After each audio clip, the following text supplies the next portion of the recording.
Bonjour. Le rôle de François, c'est en fait, ça pourrait être vous, ça pourrait être mademoiselle, ça pourrait être n'importe qui, c'est-à-dire que ça peut être nous tous. C'est quelqu'un d'absolument dans la vie. Il est vendeur de vélo, alors il aime le vélo, c'est sûr. Mais c'est un peu le cliché de l'homme qui petit à petit passe à côté de sa vie, c'est-à-dire commence à raconter des bourdes à sa femme, mais des bourdes gentilles, hein, il la trompe pas, c'est pas de cet ordre-là, mais c'est genre oui, oui, bien sûr, on va le faire, oui, ah bah oui, on va partir en vacances, tout ça. C'est-à-dire cette espèce de petits mensonges qui nous abîment, on se rend compte dans nos vies qu'il faut souvent faire le point. C'est aussi un gars qui a un fils de 17 ans, avec qui, voilà, on sent que l'échange est un peu rompu. C'est-à-dire que la communication est un peu rompue. Donc il est dans ce truc-là, et puis il bosse, il adore vendre les vélos parce qu'il adore le vélo. Et puis il va très vite, au début du film, il va être viré de son boulot pour une raison que je laisse aux spectateurs la joie de découvrir. Il va se retrouver en 5 minutes, sans boulot, sans femme, sans môme, et à la veille du Tour de France. Et là, il rencontre un directeur sportif qui est alcoolique et qui est sur le côté, qui est sur la touche. Et en fait, il va se lancer dans un truc dingue, qui est de faire le Tour de France un jour avant les pros.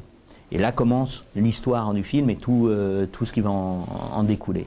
C'est-à-dire que le film, il va au-delà, évidemment, c'est ça qui est beau. Là, on présente le film à travers la France depuis 3 semaines et c'est vraiment ce que propose le film. C'est-à-dire c'est un film populaire, c'est un film familial et on voit dans les salles des gens qui aiment le vélo, des gens qui n'aiment pas le vélo, mais tout le monde est heureux.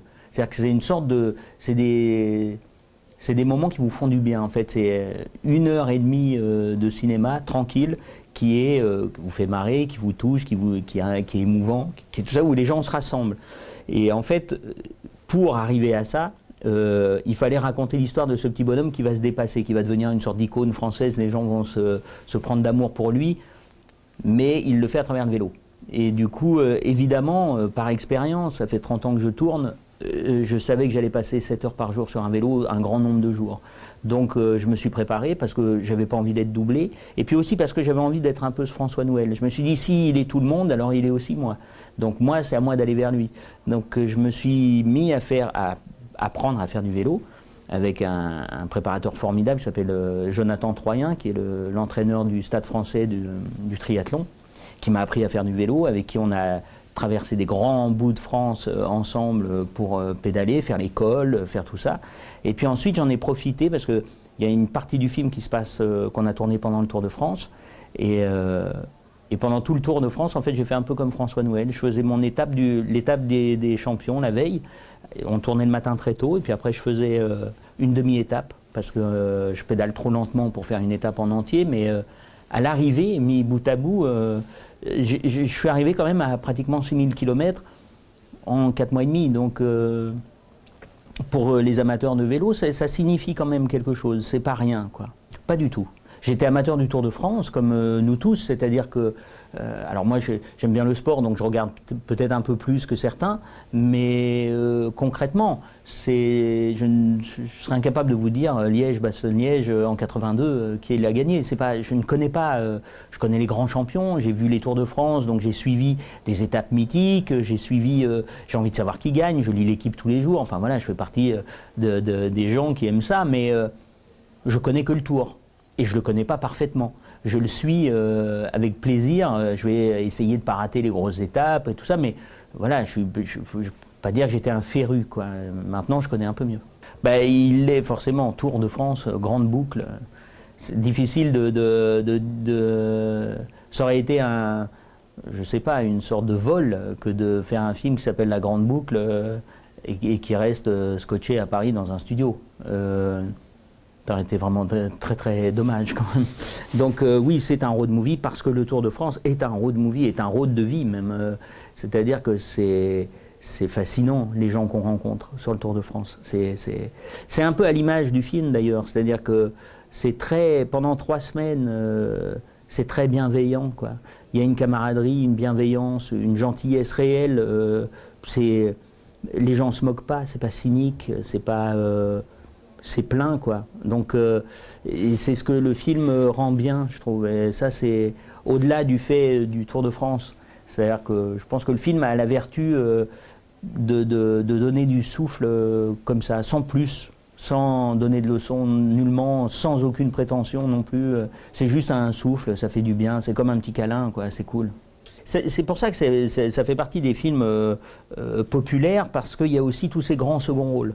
C'est-à-dire qu'on suit l'histoire de ce François Nouel, mais qui draine tout un tas de personnages autour qui sont fabuleux. Alors, effectivement, Harry Habitant joue le champion italien, maillot jaune, donc avec le cliché du gars qui se la pète, qui est très machin, puis petit à petit, il va vivre d'autres, enfin, il va découvrir d'autres choses aussi grâce à ce François Nouel. Donc, pareil pour Bully Lanners, qui est une boule d'humanité. Alors, il est cynique, il est du mauvais côté, et puis il y a une rédemption probable pour lui. Donc, c'est très agréable parce que c'est des acteurs formidables. Bruno Locher, qui joue ces gens qui sont sur le bord de la route avec la caravane, avec la famille, et qui va se prendre d'amour pour ce François Nouel et qui va plus le lâcher jusqu'au bout, et gratuitement. C'est-à-dire que c'est juste par affection, par engagement, comme ça, c'est super joli. Et puis, Élodie Bouchez, avec qui on avait effectivement déjà tourné dans... En fait, on s'est rencontrés sur Brise de Nice. Elle avait des grandes oreilles, j'avais des pieds en éclair au café.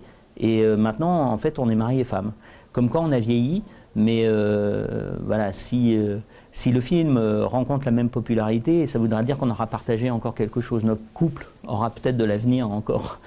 Et puis, il y a ce fils qui est aussi la relation père-fils ou fils-père, je ne sais pas, peu importe dans quel sens on la prend, de gens qui n'arrivent plus souvent avec les ados. Petit à petit, on perd le contact de temps en temps avec ses enfants. Voilà, il y a des petites choses dans le film comme ça où on dit c'est bien quand on se retrouve, quoi, d'arriver à se parler. Ne perdons pas le contact les uns avec les autres. Je pense qu'il y a deux sujets. Il y a l'idée de se dire que le vélo, c'est bien au-delà simplement des champions. Mais on montre aussi les champions.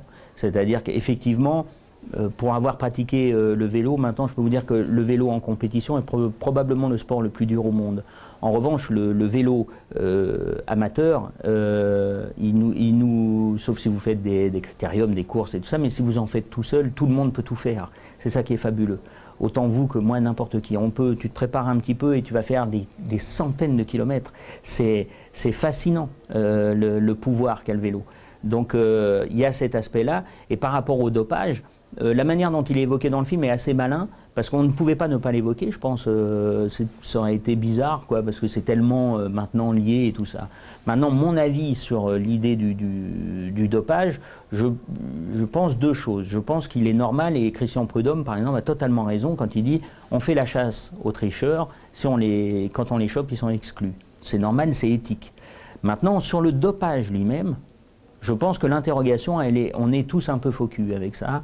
Alors, je n'autoriserai jamais le dopage parce que je pense que ça irait dans des extrêmes terribles, parce qu'il n'y aurait plus d'arrêt, il n'y aurait plus de garde-fou, et puis éthiquement, ça me gêne. Mais concrètement, s'il y a dopage, il faut s'interroger sur nos sociétés. C'est-à-dire, est-ce que ce n'est pas les sociétés qui fait qu'on se dope? Est-ce que ce n'est pas la manière dont on se raconte le monde qui fait qu'on en arrive au dopage?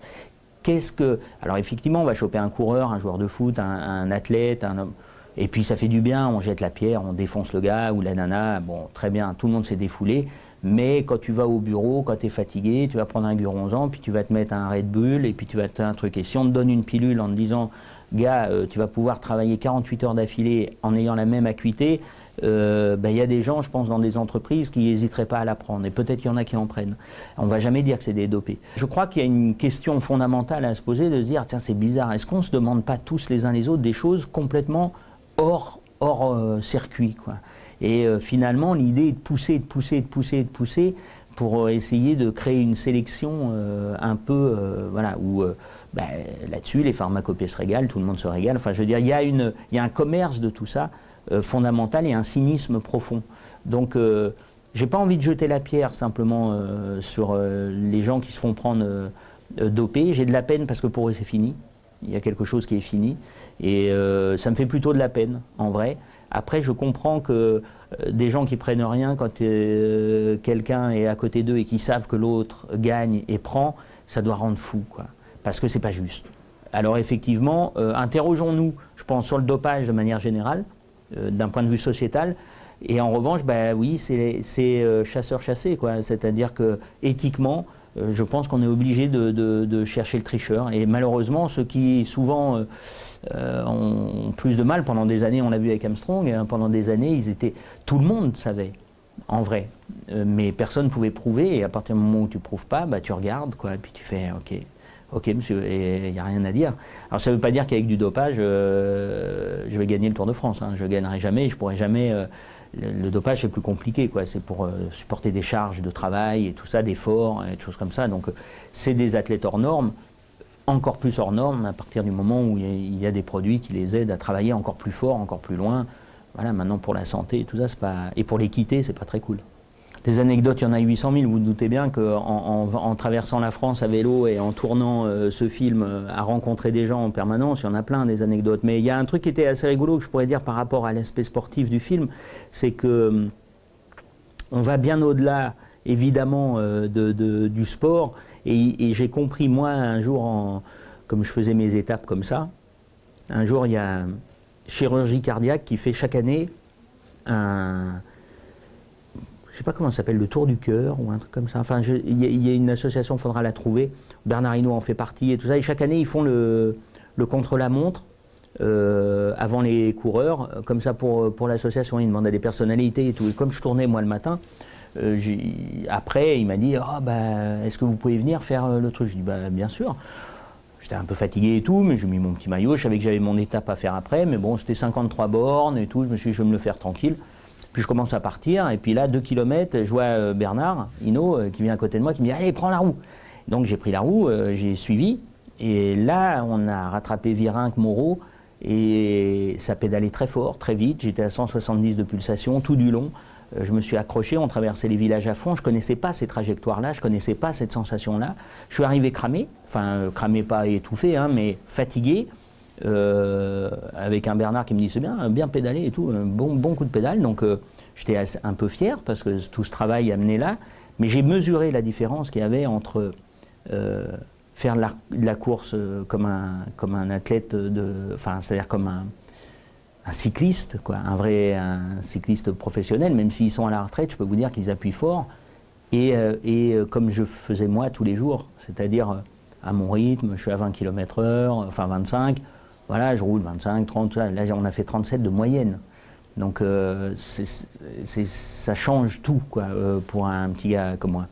Non, non, pas du tout. C'était au scénario et tout. La scène existait bien avant. Non, moi je l'ai fait parce que j'étais en train de m'entraîner pendant le tournage. Donc c'était un hasard absolu.